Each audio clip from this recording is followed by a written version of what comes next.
একটি বাচ্চা ছেলে ব্যাগ ঘাড়ে করে চলে যাচ্ছে। ইসরায়েলের একজন সেনা তাকে ডেকে বলছে, তুমি কোথায় যাচ্ছ? তো সে বলছে, আমার ব্যাগে আমার ভাইয়ের লাশ আছে, লাশ নিয়ে মাটি দেবার জন্য যাচ্ছি। একজন ব্যক্তি জুমার নামাজের পরে কিছু চকলেট বিতরণ করছে। লোক বলছে, কিসের জন্য চকলেট বিতরণ করছো? তিনি বলছেন, আমার যতগুলো ছেলে ছিল প্যালেস্টাইনকে স্বাধীন করবার জন্য, বাইতুল মুকাদ্দাসকে মুক্ত করবার জন্য আমার সমস্ত ছেলে শহীদ হয়ে গেছে, খুশিতে আমি চকলেট বিতরণ করছি।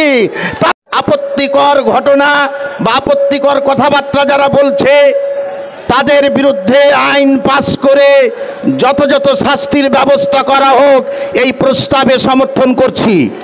পরিশেষে শুধু জানাতে চাচ্ছি, প্যালেস্টাইনে নির্যাতিত নিপীড়িত মানুষদের পাশে আমরা আছি। যে প্যালেস্টাইনে মাজলুম যারা সারা পৃথিবীর মানুষকে দেখিয়ে দিচ্ছে মুসলমান কাকে বলে। একটি বাচ্চা ছেলে ব্যাগ ঘাড়ে করে চলে যাচ্ছে। ইসরায়েলের একজন সেনা তাকে ডেকে বলছে, তুমি কোথায় যাচ্ছ? তো সে বলছে, আমার ব্যাগে আমার ভাইয়ের লাশ আছে, লাশ নিয়ে মাটি দেবার জন্য যাচ্ছি। একটি বাচ্চা ছেলে তার ভাইয়ের লাশ নিয়ে যাচ্ছে। আর একটা ঘটনা আমি উল্লেখ করতে চাই। একজন ব্যক্তি জুমার নামাজের পরে কিছু চকলেট বিতরণ করছে। লোক বলছে, কিসের জন্য চকলেট বিতরণ করছো? তিনি বলছেন, আমার যতগুলো ছেলে ছিল প্যালেস্টাইনকে স্বাধীন করবার জন্য, বাইতুল মুকাদ্দাসকে মুক্ত করবার জন্য আমার সমস্ত ছেলে শহীদ হয়ে গেছে, খুশিতে আমি চকলেট বিতরণ করছি। তাই আজকে জমিয়ত উলামা হিন্দের নেতৃত্বে যতগুলো এজেন্ডা নিয়ে এসছি আমরা জানাতে চাচ্ছি। আর একটা কথা আমি বলতে চাচ্ছি, আমরা মাজলুম, আমরা নির্যাতিত, জালিম অত্যাচারী শাসক আমাদেরকে দুর্বল ভেবে বিল পাস করতে চাচ্ছেন। আমরা জানাতে চাচ্ছি, জমিয়তে উলামা হিন্দের নেতৃত্বে 200 বছরের ইংরেজদেরকে তাড়িয়েছি।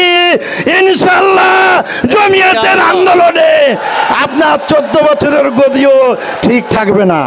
তাই এই যে প্রস্তাব আনা হয়েছে বিশ্বনবী মুহাম্মদুর রাসূলুল্লাহ সাল্লাল্লাহু আলাইহি ওয়াসাল্লামের অবমাননা সম্পর্কে, এই প্রস্তাব আমরা সমর্থন করছি। সকলে হাত তুলে জানাবো সমর্থন করছি।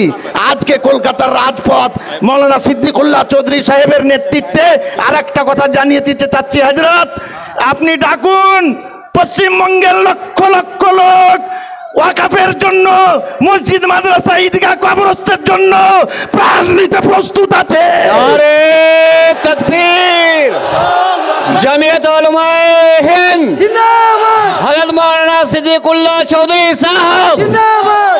তাহফুজে নামুসে রিসালাত।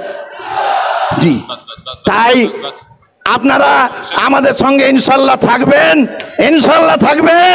আমরা যে কোনো পরিস্থিতিতে জমিয়তের নেতৃত্বে হযরত মাওলানা সিদ্দিকুল্লাহ চৌধুরী সাহেবের নেতৃত্বে আগামীতে বড় আন্দোলন, ইনশাআল্লাহ আরো বৃহত্তর আন্দোলন করব।